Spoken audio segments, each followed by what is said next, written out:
Welcome back, everybody, to episode number 14 of the Wide Lens podcast. We are in the office, as we had predicted using the Castle data last week.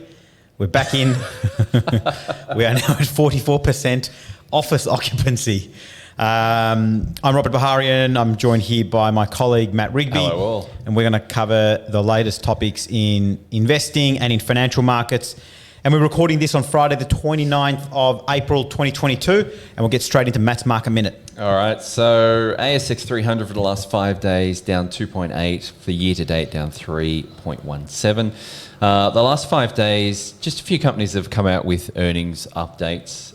Ordinate down 5%, although post their earnings update, they were quite strong. Airtasker down around 7%. Likewise, they had some good earnings. EML. Who's EML? Got absolutely belted. So EML are payments. They do a lot of different things. You know, the gift cards you get at like Westfield. Oh, yeah. Yep. They do that. They do a lot of benefits for governments, for government employees, special benefit entitlements. A big European business, and that's what's holding them back. So they came out, downgraded earnings, dropped some 45% for the week. Interestingly, the chairman might have a few questions to answer. Reiterated earnings 2 months ago, sold 600K worth of stock 2 weeks ago. Have come out and downgraded earnings. So that 600 grand would have been worth about 330 grand at the moment. So we'll see if he has some questions to answer. Yeah, right. Fortescue came out with good numbers, up about 1%. Sandfire up about 2.5%, and Newcrest down 7.5%. The Nasdaq last 5 days down 7%. Year to date now down 20%. 5 stocks positive over the last 5 days, and 67 stocks down more than 10% for the year. 18 in positive territory. The S&P 500 down 6%, down 12 and a bit, 12.2 for the year. 26 stocks positive out of the 500 over the last 5 days. 169 positive for the year, 245 down more than 10%. So some earnings, I won't go through the specific numbers, but the following companies beat on expectations. So UPS, General Electric, Visa, MasterCard, Twitter, Microsoft. Just go back to General Electric. I know you're not going to go through the numbers, but down 15%? Yeah, so a lot of these, so a number of companies, their earnings beat, but the outlook was worse than expected. Right. And so... Worse than who expected? Well, than the analyst, the market. Teladoc down 43%. Again, they came out with poor earnings. So Pinterest, Markel, which is a mini Berkshire. Facebook up 8%, came out with great numbers, returned to user growth. Chipotle, Apple came out after market tonight, or today, I should say, beat, but are expecting, I think, $6 to $8 billion hit from supply chains over the next 3 months. But their earnings were off the chart. Supply chains haven't improved, have they? No, I think China's COVID zero pursuit that's going to be the issue. So it's not wave. Ukraine, Russia anymore. Now it's China. No, we're back to China. Okay. Yeah, and their relentless pursuit of COVID zero, which seems to be going the other way. I saw some, and this is off agenda. I did see some stats that were showing Chinese productivity and manufacturing jumping back up again from its lows. So, oh really? Yeah, okay. That's interesting. If I come across it again, I'll bring it up. But that was contradictory to everything being shut down. Yeah. What's being told, everything being shut down, and the COVID zero pursuit. And I think it's all different areas. So now they're talking about shutting down big parts of Shanghai, I believe. So it's moving around the country, but they're pretty rigid in their approach. So some good numbers there. The outlook is kind of the question mark. Companies that missed, Google, which is pretty rare, and I say missed, I think they missed, it was something like 65.1 billion was the revenue expectation, and they delivered 65 billion. I don't know if you call that a miss. Still up 26% in revenue growth. They're trading on a PE of about 19. I don't know, it looks pretty attractive. Yeah, I mean, it's such a great company. Well, you've got the Nasdaq, as you said, down over 20%. So technically, it's a bear market. Again, we were here. We were here in the same spot earlier in the year, and so we're back again. The 7% over the last 5 days, that was interesting to me. I didn't realise how severe the decline was. Yeah, Friday, Monday, Tuesday were pretty bad. Amazon down 2.5%, but down 9% after hours, came out with earnings that missed. Boeing down 15%. PayPal and Activision Blizzard met earnings. And there are a whole bunch of other companies that have reported, but they're just a few. Twitter up 3%. Was that on the back of the Elon privatization takeover? No. Was that earnings? I think they kind of popped on that. Then they've dropped, and then their earnings beat. And I think they beat pretty comfortably, by 30 cents was the expectation. They delivered 90, so it was a pretty comfortable beat. But yeah, it was a bit of a mix. But yeah, the start of this week has been terrible. The market was pretty strong last night. I think the Nasdaq was up 3% last night. Emerging markets, very quickly, flat for the week, down 12.5 for the year. Oil up 3% for the week, up 40 for the year, now trading over 105. Bitcoin, we'll call it flat, up 0.6 for the week and down 16, almost 17% for the year, now under 40,000 US, for whatever that means. Did you see Elon Musk's tweet where he said I'm now going to go buy Coca-Cola to put the cocaine back in the Coca-Cola? And I don't know if this is coincidence, but so he tweeted at like 10:56 a.m. like the other day, and then Coke's share price, if you try and sort of match. No way. It was up like $1. No. I don't know if it had to do anything with the tweet, but anyway. Well, I think they came out with earnings actually this week as well. I'm not sure what they were. I'll have a quick look, but... all right, let's get into the first topic. Interesting that I wrote about this in the blog this week actually. The bullish shot and wounded. Bloomberg had this article, which I'll get up now. The bulls go out to pasture and Netflix gets trampled. So what's basically happening at the moment is that bullishness as an investor sentiment is the worst that it's been since 1992. With everything that is going on at the moment, so we've got inflation, Ukraine still going on, pandemic, rate rises, recessions, and so on. There's not really much reason for investors to feel bullish, and as a consequence, investor sentiment is literally the worst we've seen for I think close to 30 years. And I'll get this chart up here from Bloomberg as well. We pulled out the same chart, but just to keep things consistent, what this is showing is a drop of bullish sentiment to the right-hand side.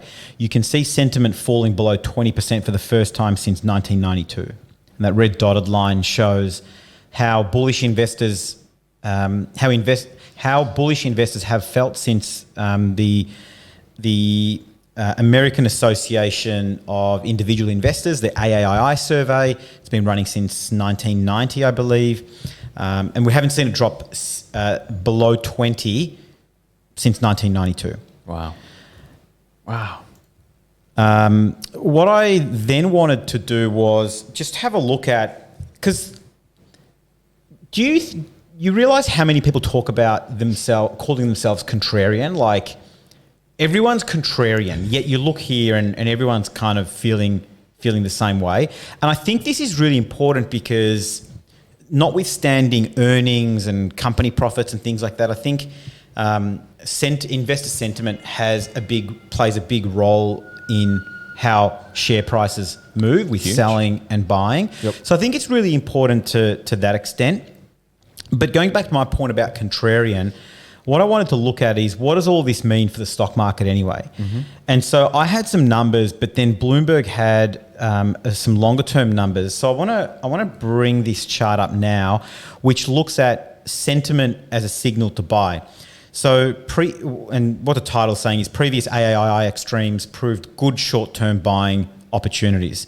So ignore the horizontal dates at the bottom, the 92, 93, 94, 95 and so forth, but look at the different color codes. So these are all the times we saw such low levels of bullishness or high levels of pessimism in the market, what did the market do following that time frame? So if you look at the blue one, for example, that's March 2009, March 9th, 2009, that was literally the bottom of the stock market when investors were feeling as pessimistic as ever. You have a look at that, you're up 250% on your money. You look at the white line, was back in September 1992. You're up 225% on your money. You've got the red line there, which I think was Saddam Hussein invasion of Kuwait, I think. Yes. Yep. And so you're sitting there close to 200%. And then you've got April 14 of 2005. I can't remember what happened in 2005, but you can see the 100 basically has a bit of a dip, but then you're back to where you started again. And the numbers that I've got is, I'll just get rid of that chart. The investor sentiment, the subsequent returns, if you've got investor sentiment sitting below 20%, which it is right now, the numbers that I've looked at is over the following 3 months, the S&P 500 has returned 6.5% on average every time that's happened. Over a 3-month period. Over 3 months. So it's super short term. Yeah. But you mentioned the NASDAQ was up 3.5% last night. Is that what you said before? Yes. Yeah. Yep. Well, there's half that. There you go. Halfway there. We are halfway there. But what it does show is the higher the bullishness or the higher the investor sentiment, the lower the returns have been going forward. And so the conclusion here is that I think the worse that investors feel, the better the subsequent returns are in the market on average. And the better that investors feel about the market, the poorer the subsequent returns are in the market. And so right now we are sitting at really high levels of pessimism and low levels of bullishness, which to me, if you do call yourself contrarian, well, this is the time to be going in and jump on and buying in. So I don't know. Do you think, do you have a different point of view on that? What's your take out? That makes sense. Conceptually, the more pessimistic people are feeling, the more likely they are to sell, the better the opportunities in the long term. What do you think turns this around? What is it that gets sentiment back up again? Because 6 months, 12 months ago, you couldn't have been more bullish, or investors, I would imagine. I should have a look at that chart. But, maybe a year ago, looking at that chart, positive sentiment was up around 60%. What gets us back up to 40? That's a good question. And this is all speculation. I mean, I don't know exactly what it's going to be, but if I had to put my money on something, I reckon it's allowing interest rates to do what they're supposed to do over the course of the next 6 to 12 months to get us to where we need to be. For markets to then realise that, hey, actually that wasn't that so bad. Yeah. And then you talk about company outlooks, earnings still are coming through pretty strong. Yeah. And so if that's not any indication, and profitability and margins still look pretty strong, if that's not any indication that companies are still doing pretty well. We talked about this a few weeks ago. Corporate balance sheets and cash holdings are at record levels. Yeah.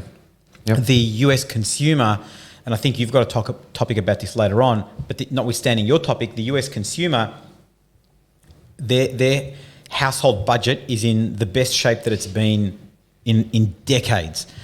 And so for that reason, I think we're just going to have to wait for these rate rises to actually become real. We're starting to see a bit of that. I think we're talking about Australia, which we talked about last week. I reckon we'll just start to see some 50 basis point rate rises. I reckon we'll then start to see company earnings still coming through relatively strong.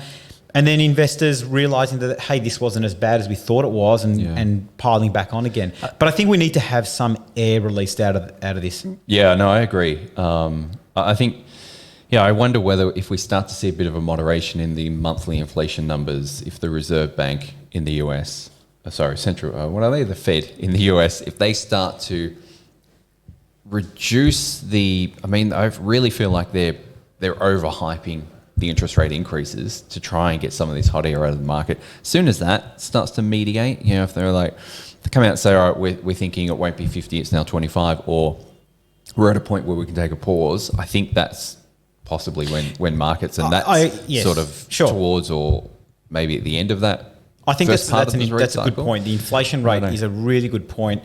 But I don't know who believes central banks anymore. There's so many critics out there, whether it's the Fed, whether it's the RBA. There are so many critics out there. So it doesn't matter what the RBA says, and clearly what they've been saying over the course of the last 3 months hasn't been working. It's not changing anything. Yep. And so I think they need to put their money where their mouth is. And I've got a topic about it later on, which we'll talk about. But I think that's another factor that will help contribute to a level of bullishness, which is inflation. But I just don't know how much inflation can keep growing over and above a much higher rate. So the year-on-year growth, I reckon, has to slow down. Like, if you're getting 8.5% in the US. Yeah, you're right. I mean, if you're 5% getting in Australia. 1% in June 2021, then for it to continue growing, you've got to get a great, sequentially, you have to keep going up and up and up. And I think this was mentioned. We mentioned this a little while back. Is that I think in the US, the high numbers kicked in May, June last year, maybe July last year in the US. So once we round that, you may start to see that annualized number. I don't disagree with you. I think it's a good point. But also there are parts of the market. I was talking to a importer this morning who manufactures some products in China, and he ships them in. And they're saying, forget price. Like, you can't pay me enough money. I physically can't get the stock here any sooner than what would normally take 3 days to 10 days is 3 weeks plus. Yeah, okay. So it doesn't matter how much money you want to pay me. I just can't get it. Just can't get it. Yeah. So there's talking about, you were mentioning logistics before and so forth. I think that's still prevailing. And it's in China. So obviously with what's going on there, that's not helping. Yeah, that doesn't help at all. But I think you're right. I think we just need to see this through, and I think we need to have a bit of a hot air being released out of this for us to then come back up. It's no different to the conversation we've had before about rates need to rise so rates can fall, because you don't have that leverage if your rates continue to sit at zero. Absolutely. And I mean, if you look out, I mentioned Google or Alphabet earlier, trading at 19, 20 times. I mean, if I'm buying that stock for 3 years, they're still growing their revenue at, even if it's 25% and their margin 30%, I'm taking that every day of the week. I mean, I think it's some stuff starting to look pretty attractive. All right, let's move on. Another day, another property market crash article from the Australian media.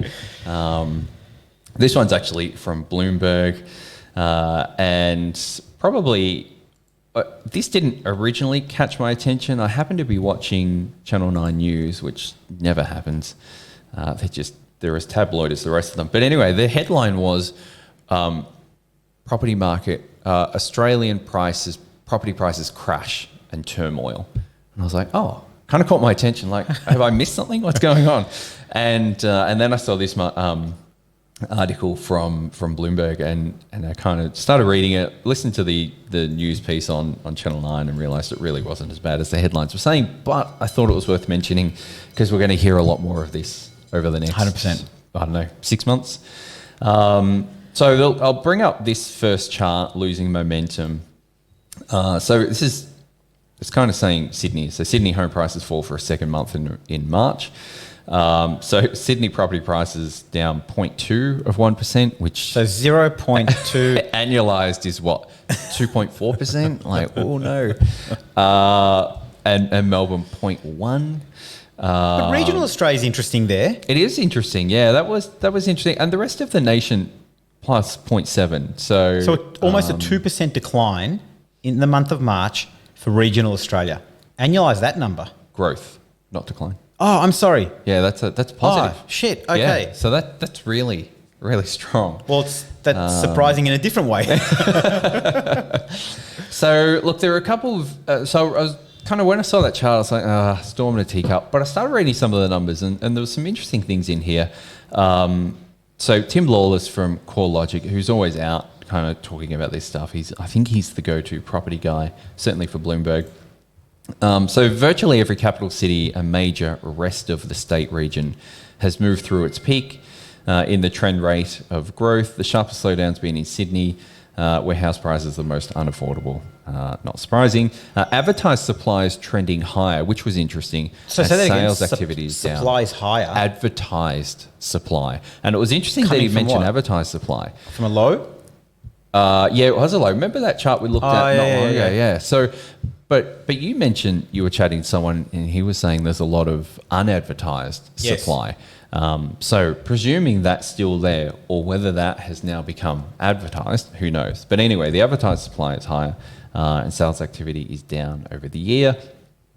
Overall, national home values have climbed 18.2% over the last 12 months. So that's pretty good.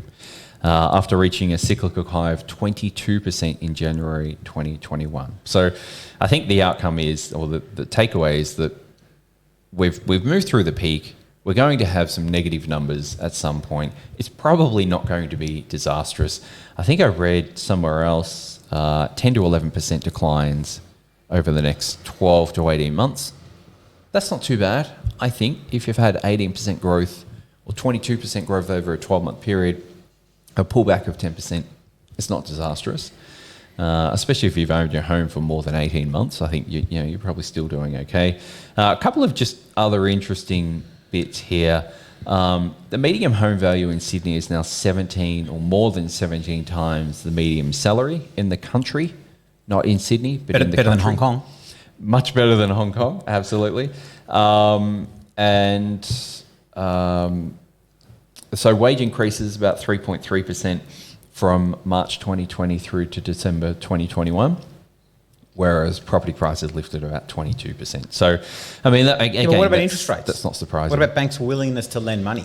Like, those numbers are never thrown in here. So you say wages increased by 3.3%, and property prices went up 22%. No one looks at the compounding factor of. We've looked at this before with interest rates as a proportion of disposable income. Yep. Is the lowest ever been since 1982. Yeah, which no, that's I think right. is a much bigger contributor to wage increase. Much bigger contributor to prices than wage increases. Yeah, because you haven't needed the wage increase. And let's just take a purely, I have to pay my mortgage and food. If the mortgage repayment's dropping, and therefore I've got more money so I can cover some food costs, I don't need that wage rise. As much as if mortgage costs start to rise, food costs are rising at the same time, then people are going to start to feel that pinch. Yeah, but just play that out. What do you think is going to happen? Play that out. You've got interest rates rising. You've got you paying off your home mortgage. What are you going to do? Well, there's a few things, right? You can go to interest only, assuming the bank allows you. That reduces Let's say that your doesn't commitment. happen. And that did happen. Do you remember the interest only cliff, the imminent cliff? Yes. That everyone was on interest only. They weren't going to be able to convert to PNI. Yep. That was 2017, 18? 1920. Oh, was it? Around then, Okay. I think. Maybe 19. Okay. Yeah, but around that time, you're right. So that doesn't happen. So what do? You start selling other assets, assuming you're cash strapped. Do you start using your savings, your mortgage, But what are you going offset to or do whatever before you've that? built up? You're going to stop spending. Start spending less. Yeah, absolutely. You'll stop spending. And I think Procter & Gamble came out, and in the US, there's some of those big multinational companies are starting to see some an uptick in more home brand style brands within the company. Okay. So whether it's the cheaper toothpaste, the cheaper toothbrush, the cheaper hand moisturizer, you start to see some of that switching consumption preferences. But no one's going to default on their loan, man. No. Well, not that. That's the last option. That's right. I mean, you look to sell. So people or default, continue to make. That's kind of where you get to. The issue is people won't have the ability to buy new properties because the rates are so high. Yep. And so the bank's less willing to lend maybe in that environment. But eventually that cycle stops, and rates start getting cut again because the consumers put the economy into recession. And that's the whole idea. Well, that's not the whole idea. But the whole idea is to get consumers to reduce spending with interest rates going up, and that reduces inflation and so on and so forth. Just one other thing to note is that the value and number of home loans slid in February, with new home loan commitments dropping by 3.7%, down from a record high the previous month. So either it's a new record or it drops, one of the two. But yeah, I wonder whether at some point it starts to feed into home buyers' expectations, new home buyers, so those loan numbers start to drop. That's probably an early indicator of what's actually happening out there. So look, it was interesting. It wasn't as bad as the headlines would like to make out. But yeah, some interesting early signs of we're through the peak, which I don't think anyone is surprised by. We've talked about this. We talked about, we pulled up a chart that looked at home building approvals, construction and price. Remember that? I was thinking about that when I saw this, saw that last point about home loans, new home loans dropping. Like that's that early part of that cycle. Once you're in and you're building, you're not going to stop. That has to finish. That's right. That plays out. That's done. And people sometimes paid a price for that, and that's locked in. So you got the contract, right? So that's done. Yep. And so then and I think we made this comment, not to brag at all, but we said, I think property prices have peaked here. And we saw that number turn. Like it was literally obvious that had turned. And the point of view at the time, I think we made the comment was that prices are probably we're going to see some cooling off on prices here. Mm-hmm. I mean, you talk about numbers of 10, 11, 12%. That's GFC style numbers on a Melbourne median. That's a median price during the GFC. I don't think we're going to see it that far down. Just anecdotally, in our area, there's nothing for sale. And so if I think about, I've noticed that. I'm sure you'd notice that as well. And the thing is if you have no supply on the market, and once one half decent property comes up, isn't that bullish for price? Because you don't have stock on the market. Isn't that bullish for price? Then it would be pessimistic for price? Or bearish for price? I would think so. I'll tell you the other thing it's bullish for is Bunnings. What? Well, here's my thinking. If people are seeing prices fall, let's just assume prices are starting to fall, you're getting on the news, prices are crashing, blah, blah, blah. People are less likely to sell, keeping supply low, more likely to do a renovation or something in their house. That ship sailed. I don't think it has. I think we'll get a second wave of that. Maybe not this year, but I think... But why would anyone do that if they've got no money? That's the whole... We just talked about it. They've got no money. But you're assuming they're selling because they We're not talking about selling. You're talking about renovating and extending and doing those things. Yeah. Well, I guess... If they don't have the money, if we've got rate rises... If they don't have the money, but what if... I don't know. It depends on... I've always thought people have got a couple of choices. If they don't sell, if they want to do something, right, and they don't sell, are they more likely to renovate and extend? Yeah. And that's kind of what I'm saying is if we get price declines, people aren't happy to take this new price because they're anchored back 12 months ago. Are they more likely to renovate, extend, do something, which is obviously good for those home improvement places like Bunnings, Mitre 10, etc. But I reckon we've been seeing that. I'm sure you've seen knockdown rebuilds, Carter Grange, Metricon, whoever it is. I'm sure you've seen them. Oh, they're everywhere. Everywhere. Yeah. But I wonder if we don't get the knockdown rebuild, do we just get extensions? It'll be interesting, but yeah. My guess is that ship sailed. Prices. That's what I'm punting on. All right, let's watch Wesfarmers over the next 6 months. All right. Say. Just tying into that, the topic that I want to talk about is we talk about rate rises. This is actually starting to get real now. One of the most important numbers in the financial world is the yield on the 10-year US Treasury, and what we're going to see is that it's about to, if not already, cross a major milestone. I want to get this chart up now. It was put together by Axios, who looks at the yield on the 10-year inflation-adjusted Treasury note.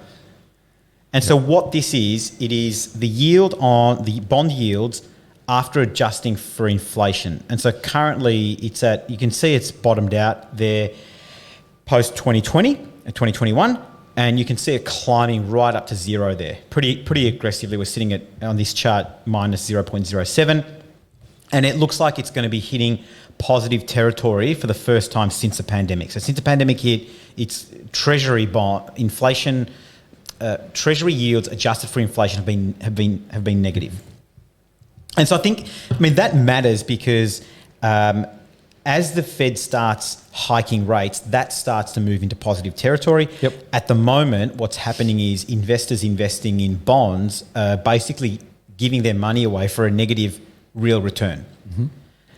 And so whether that's sovereign funds or investors buying up, I don't know who's buying 10-year treasuries now for negative real yield, but people are. Now, obviously, that makes it very unattractive for people to save money to the point we were just speaking about before. And so people start to tend either spending it or taking on additional risk with those funds. And so if we start to see rates going positive, it means I don't have to go take risks with my money. It means I can start saving again. It means I don't push my money into risky assets, whether it's the stock market or tech stocks or meme stocks. I'm reallocating into bonds and into some degree of security to get some sort of real yield on that. Yep. And I think once that goes positive and it's imminent, I just wonder what's gonna happen to the economy, like in real life. So at the moment, what did the Fed raise? 25 points. New Zealand did 50. 20 last time. 20. Saying 50 next week after. So you and I talked about that did nothing, really. Mm-hmm. And so I think it's going to be the next one or two rate rises that really start to have an impact on real life.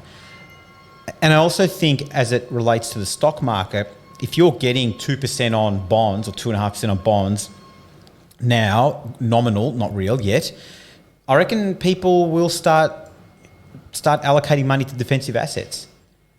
Yeah. But you and I have talked about this also.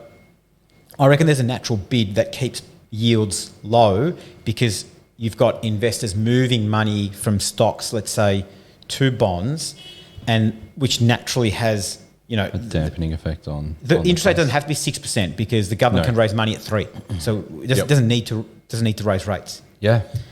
So I think that's going to have an impact on the real economy eventually, and maybe it doesn't get as bad because we see the peak year-on-year number peak out in June or July, and things start to get better from there. What do you reckon? I guess the question is, at what point does it become attractive relative to stocks? And if stocks are falling, NASDAQ 20%, S&P 12, I think it was. It doesn't need to be that high to become more attractive, does it? No, that's right. And in fact, the real yield on stocks has been zero for a while. I was going to say... And dividend yield. Really. Yeah, the US in particular, the dividend yield is significantly lower and always has been. Not always, but for a very long period of time, it's been lower than Australia's. So it's obviously a different proposition over there. But I think the yield's 1.6% or thereabouts in the US on shares. So it doesn't take much for that 10-year Treasury yield to get above that. And if we do see a bit of a peak in inflation, it does start to come down while the Fed are raising rates, that's going to turn strongly positive really, really quickly. That's right. So no, that will be one to watch. And equity valuations, discounted cash flows are based on that 10-year Treasury yield. So, as that starts to move up, then, things could change pretty quickly. Yeah, 100%.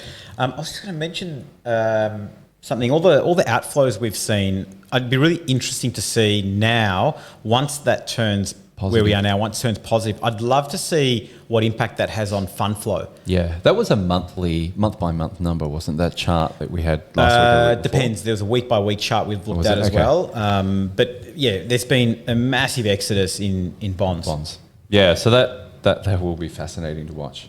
All right, so let's move on. We kind of alluded to this earlier. The Bank of Mum and Dad and Friends is back, apparently, in America.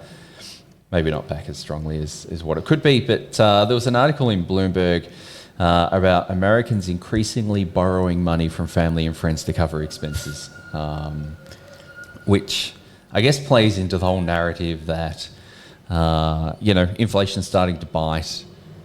Interest rates over there have been rising, so maybe that's starting to bite, although they're generally fixed rates. So we'll bring this chart up here, and again, the headline's probably a little misleading. So support systems, millions increasing borrowing from family and friends to meet expenses. So they've got April... What does expenses mean? Like day-to-day expenses? Living expenses. I don't know that they actually define it. I would just say it's outgoings, right? Right. living expenses, mortgage payments, Okay. education. Okay, sure. So April 2021 versus April 2022, it's probably a bit more drastic in some age brackets, 18 to 24, 9.5% to 13% of all Americans aged in that category. It's a decent increase, but What was the numbers before? before April 2021? Yeah, and previous, like what's lower. What? I don't know. They don't have it here.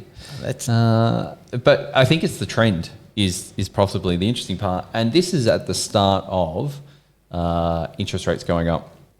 Well, what are you saying? And inflation really starting to kick in. I guess what I'm saying is that consumers are in pretty good health, but there could well be a segment of consumers that are not doing it as well. There was a point, I think, in the article that mentioned that a lot of... Is this your black swan risk? Not really. I don't know if the percentage of the population is large enough. And I guess it's always a question of, in those surveys that we look at where balance sheets are really strong for American consumers. Sure. Is the top end skewing that, and it's maybe hiding something like this? It's probably just more interesting that the trend is increasing at a time. But I think you're right. I mentioned last week when we were up in Surfers how the big businesses were doing really, really well, and there was queues out the door versus the small Indian restaurant who's probably a family operated business. It's a day-to-day proposition. So I feel like the data kind of aligns with anecdotes that you see in your day-to-day life. Yeah. And I think you're probably right, whereby you've got a cohort in the economy that's doing totally fine versus pockets of people that are actually not. And I think it's pockets. I think that's probably right, the right phrase. And whether those pockets, how quickly they expand is maybe what would be interesting to watch. But a couple of areas, Riverside in California, Atlanta, that these figures were had doubled from 12 months earlier. Right. So there are areas where, and these two areas, according to the article, inflation is higher in these areas than it is generally across the country. So as inflation's going up, we're seeing a bit of stress on the margins maybe. But it'd be interesting to see this survey as it progresses through the year, as we get into July, August, September. I would have loved to see previous years, but I feel like this, I don't disagree with the things that you're saying. And I think with all of what's going on at the moment with inflation and, it feels like it's all good times. I think we're not seeing and hearing a lot of anymore is the small businesses. Yeah. I think that's being just swept under the rug now. And we're seeing it here. There's still a lot of shops, empty shops here in the CBD. So, no, I think you're right. And I think all the reporting you get are these bigger companies, but the small mum and pop type stores, they're the ones that are likely to be doing it a bit harder. Let's talk about past performance is no guarantee of future results. A favourite topic of mine. You and I, Matt, know how difficult it is, and I think most listeners would know how difficult it is to put together a portfolio of stocks that consistently beats the market. The SPDJI or the S&P Dow Jones Indices just released their US persistence scorecard for the end of 2021. We recently looked at the SPIVA results, the index versus passive, but they've just come out with their persistence scorecard. And what this looks at is how persistent returns have been in different sectors of the market and how different funds have been performed. Basically, what the report and the analysis found that funds that do beat their benchmark in any given year are rarely able to continue outperforming in subsequent years. And so I want to get this chart up now, which looks at you see the blue line. The big blue or high bar is 12 months ending December 2020. I'll use the first one as an example. 77.1% of all domestic funds outperformed their benchmark. The little orange line that you can see on the right-hand side of that is performance ending December 2022. So of the 77.1 funds, or percent of funds that outperformed, the following year, only 7.3% of them outperformed. Of the 77. Of the 77.1 that outperformed. Yep. And then you've got it in large cap, mid cap, small cap, multi-cap funds. It's consistent across the board. Just by way of example, 791 large cap equity funds, out of the 791 large cap equity funds, 232 or 29.33% beat the S&P 500 in 2019. They say, as might be expected from previous statistics, there was significant follow-on for 2021. With 174 of those, 232, which is 75%, continued to put up positive alpha for the following year. Fast forward to the end of 2021, and only 21 funds, 9.1%, repeated their outperformance over the benchmark. Is that 9.1% or 21 of the 174? I guess it is, because they're looking at who's consistently that's outperforming. Right. So right? it's not of the 791. It's from the previous year, how many outperformed, and then of that cohort, how many outperformed the following year. So 21 of the 791 outperformed for 3 consecutive years. Yes. Yeah, okay. Yep. Until they hit 2021. End of 2021. Yep. And then this year. And then now we've got, Well, to your point before, you were saying how like 49 stocks out of the S&P 500 were in positive territory. It's always a stock pickers market. Is this a stock pickers market now? Like trying to get if your university S&P 500, like the only positive stocks that have been year to date, or was it this week or year to date, whatever it was, it's just such a low number, right? Yeah. They go on. I want to bring this second chart up now, which looks at similar to that of the graph before. It's in a table format now. So the number of funds at December 2017. So if you look at the first line item, it's all domestic funds, 542. Percentage remaining in the top quartile. Wow. 2018, 60%. 2 years later, only 37%. And then look at December 2021, 1.66% of funds. Yeah, that's crazy.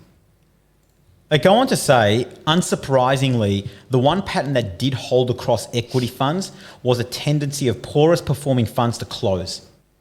Fourth quartile funds were almost always the most likely to merge or liquidate over the subsequent 3 and 5 year windows.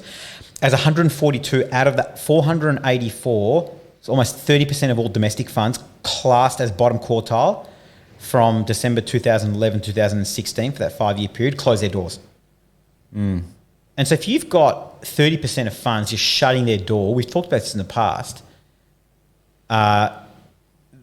what we need to look at is survivorship, persistency, when we look at this, because like the newspaper article, you'll always see funds outperforming. I always say I've never met a fund manager who's underperformed their benchmark.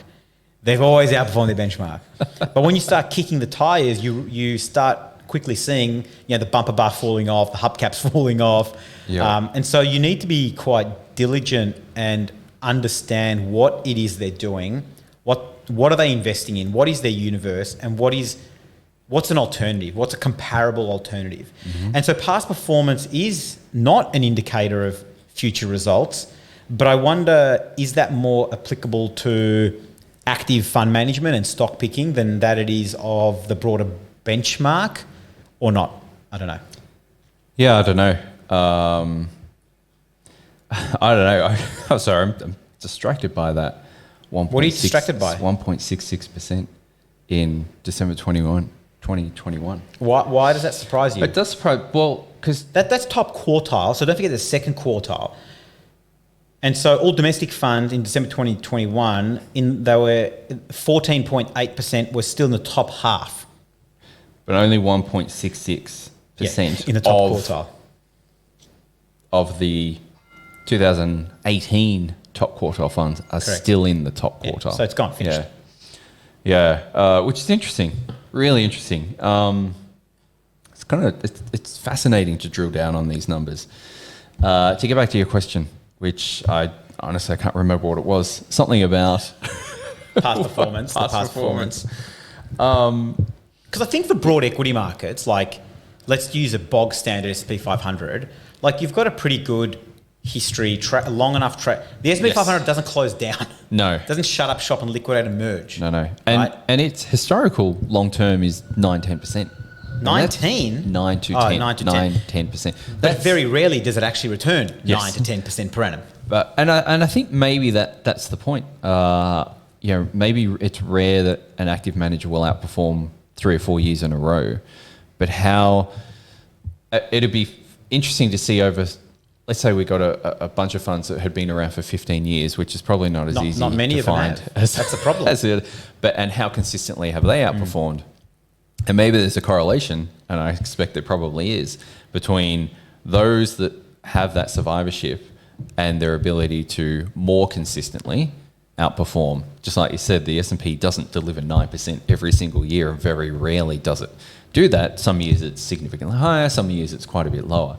The active managers, I would imagine, that stay around longer either have better performance or just better marketing. It's one of the two. I don't think there's any other explanation there. Well, they'll have to have better performance, because if they don't have the performance, but even if I think the number. Well, we saw. Sorry to cut you off. We saw some of the marketing from our friends at Platinum saying that they had performed that returned more than 10% every year since inception or something. Yeah, and the index was 3% above them, or 2%, or whatever the number was.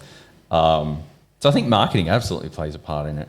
But it would be interesting to see over a 10 or 15 year period. But there's not that many funds have been running for that long. Those that have don't. A lot of them that. Well, I shouldn't say a lot of them. From what I see, do you think that the longer you're around, alpha diminishes? And so instead of we do 5% per annum above the index, if you're using cash as your index, you've probably got a good chance. Absolutely. But if you're using some normal realistic, then what happens is alpha diminishes, and it gets you to like 1.5% per annum above net of fees. But look, a lot of active fund managers do outperform the index. Mm-hmm. They do, but the problem just not every year. Well, the problem is their fees. Once you take a fees into account, it carves out all that alpha. Yeah, it does. And I think the other thing is as the more successful you are, the harder it is to repeat, because you attract a whole lot more money. That's right. I remember, was it Colonial? Many, many years ago. They were absolutely killing it, consistently outperforming, and then their fund got so large that they just became the index, because it's so hard to get into those smaller stocks that tend to outperform a bit better, and you get stuck in the large ones. That really interesting stuff. And so what do you reckon the takeout is for investors, though? Like with seeing that data, what's the takeout for investors? Well, I think if your fund's in the bottom quartile, it's not going to be there for long. Start looking for another fund. I mean, I think. We've got a slightly different philosophical view. I still think there's room for active managers in the portfolio, but I think to have a core index, an index as a core, and maybe some specialist satellite active, but it's incredibly difficult. And if you're going into an active manager, don't expect to outperform every year, because it's just not going to happen. That's right. And look at the fees. There are some active managers, say Aussie equities, that charge, trying to think, 1.2, and there are some that charge about 0.6. So there is quite a bit of a difference there.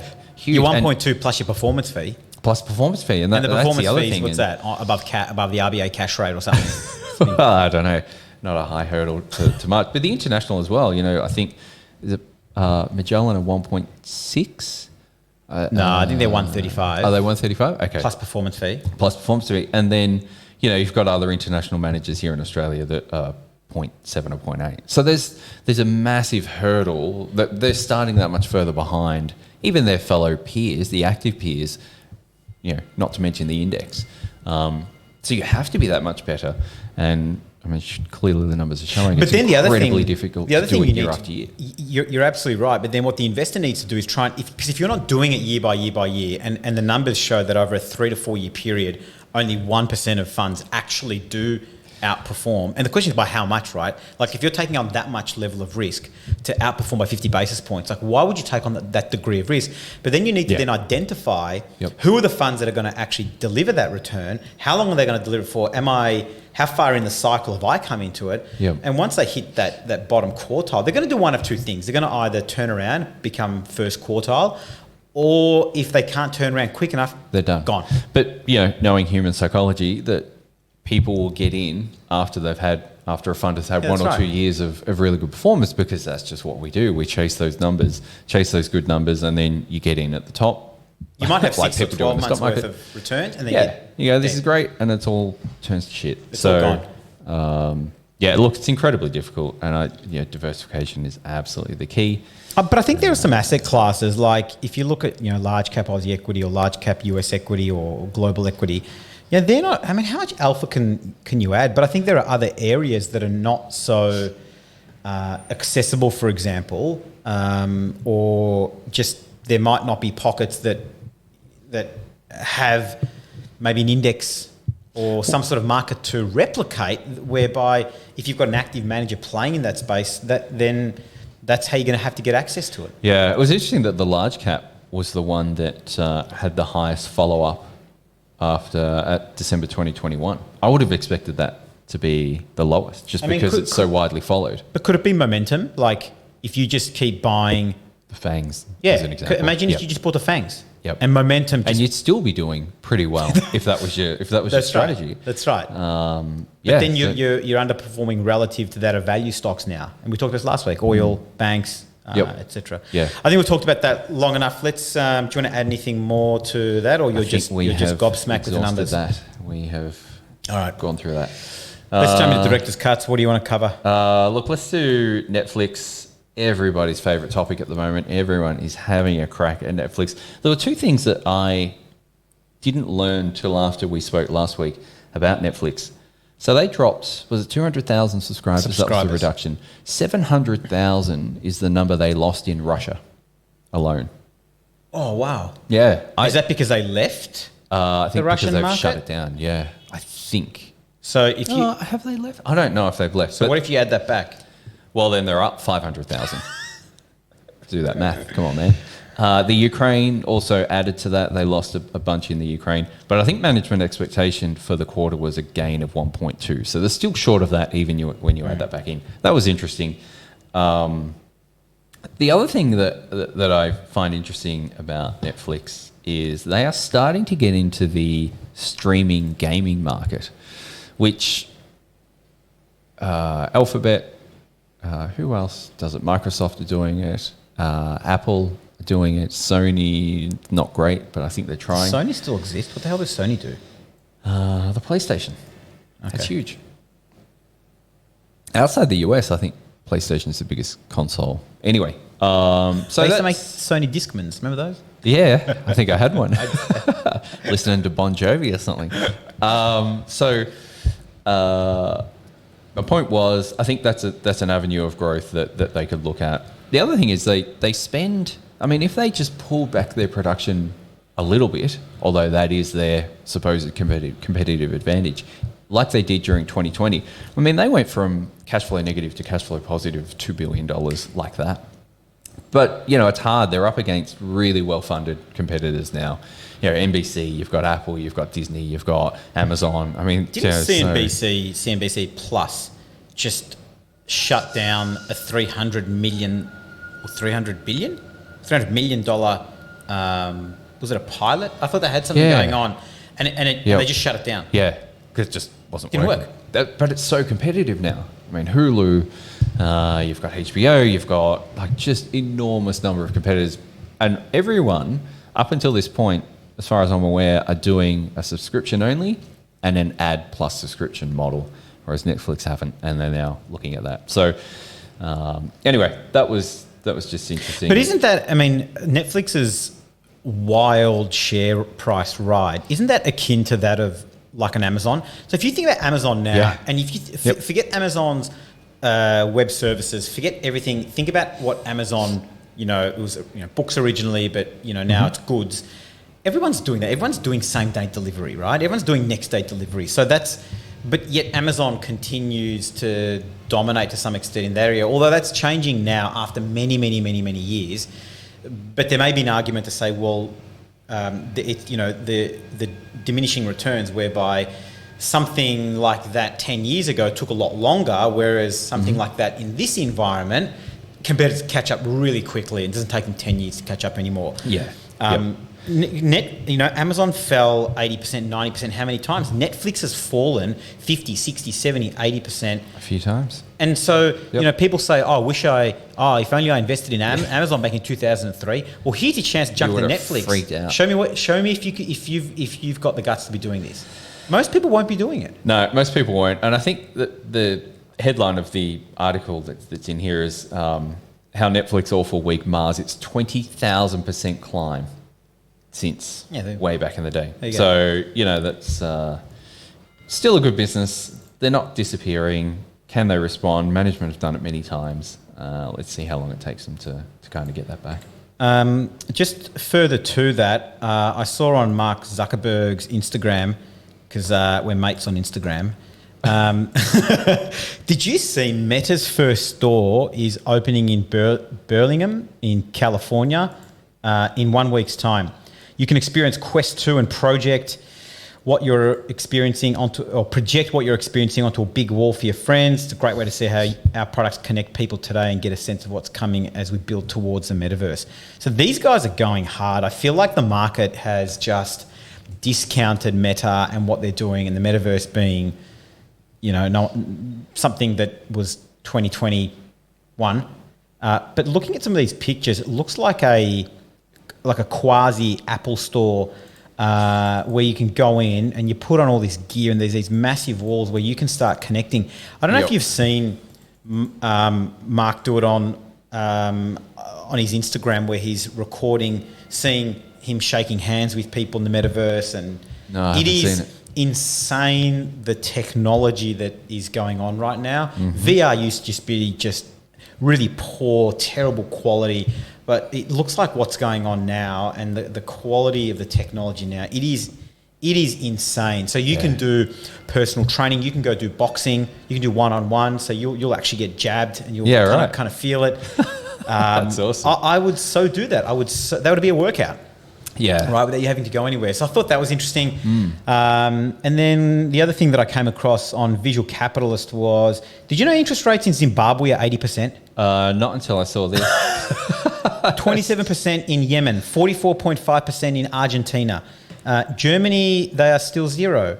In Iran, they're 18%, 14% in Turkey, 17% in Russia. I think we knew that. But there's just such a divergence in interest rates, zero in most of the Eurozone, and then 80% in Zimbabwe. I saw that and I was like, hang on, what the hell? I think they're Argentina, 44.5%. That's some good interest on your money there. If you get it back, maybe we should be investing in Zimbabwean bonds. Well, for our most aggressive clients, maybe. Let's wrap up with tips and recommendations. What do you got for us? All right. So a show that I have been watching for a number of years. I've just gone into the fifth season. It's called New Kingdom on Netflix. Okay. No, The Last Kingdom. Sorry. God, I don't even know what the hell the name of the show is. It's just comes up on my feed. Anyway, it's a bit of a Viking thing. What is the Last Kingdom? The Last Kingdom. So 2021, I think I started watching it when it came out. Oh, good ratings on Google and IMDb. Oh, really? Yeah. Okay. Really interesting. It follows young... Too old for me, 2015. English. Is that when it started? Yeah, okay. So it follows a young lad, Uhtred, as he comes to be known, who their family's castle or whatever gets raided by Vikings, and he gets taken and basically brought up as a Viking. Comes back to England and saves everyone. But Yeah. he always has the answer, but sometimes it's kind of nice to watch those shows where it's just somewhat predictable but really interesting. Plenty of action. It's one I really like, and it's one of the few that I actually really look forward to being released every year. So I think it came out, I don't know when the last season. Oh, no, October. So I've only just kind of started watching it. So if you like a bit of action, there's a bit of blood and gore in there at times, but not consistently. If you like Vikings, and the other thing was like the English history. So it kind of back in the old days where there was the different kingdoms and trying to bring them all together. So kind of like that's pretty interesting. So if you like all that, really really good show, one worth watching, but probably don't watch it right before you go to sleep. May have some nightmarish dreams. How old are you? 6? Man, like my kids have nightmares. Who has nightmares? I don't know, not nightmare, but wake up going, what the fuck? But anyway. I don't know. Maybe you're just hardcore. It's like those that don't drink coffee before they go to sleep or don't eat chocolate. Yeah. Anyway, next week for our good vegan friends of the Wide Lens, we've got the big vegan market next weekend on Saturday the 7th and Sunday the 8th of May, 10 a.m. to 6 p.m, both days at the Royal Exhibition Building in Carlton on Nicholson Street.